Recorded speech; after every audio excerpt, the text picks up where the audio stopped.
अंजनगाव परतवाडा रोडवर अंजनगाव डीबी पथकानं केलेल्या धडक कारवाईनं एक देशी पिस्तूल, 2 जिवंत काडतुसे तसेच 2 तलवारी जप्त करण्यात आल्यात। या प्रकरणी पोलिसांनी 3 आरोपींना अटक केली असून त्यांच्या विरुद्ध सशस्त्र कायद्यान्वये गुन्हा दाखल करण्यात आलाय। मिळालेल्या माहितीनुसार अंजनगाव डीबी पथकाला संशयित वाहनातून अवैध शस्त्रांची वाहतूक होत असल्याची गोपनीय माहिती मिळाली होती। त्यानुसार पोलिसांनी अंजनगाव परतवाडा मार्गावर सापळा रचून संबंधित वाहनाची तपासणी केली।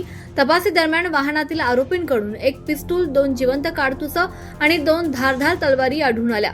या कारवाईत वंश दीपक शाहू राहणार अंजनगाव सुरजी, अनिल सोळंके राहणार अमरावती आणि अल्केश दीपक पवार राहणार परतवाडा यांना ताब्यात घेतलाय।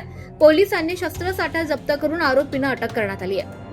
अचानक झालेल्या या कारवाईमुळे अंजनगाव आणि परिसरात एकच खळबळ उडाली असून आरोपींकडे ही शस्त्रे कशासाठी होती तसेच त्यांचा कोणत्याही गुन्हेगारी टोळीशी संबंध आहे का याबाबत पोलिसांकडून सखोल तपास सुरू आहे। अंजनगाव पोलिसांच्या या कारवाईचं नागरिकांकडून स्वागत करण्यात येत आहे। परिसरातील कायदा आणि सुव्यवस्था अबाधित राखण्यासाठी अशा कारवाया सुरू ठेवण्याची मागणी होती आहे।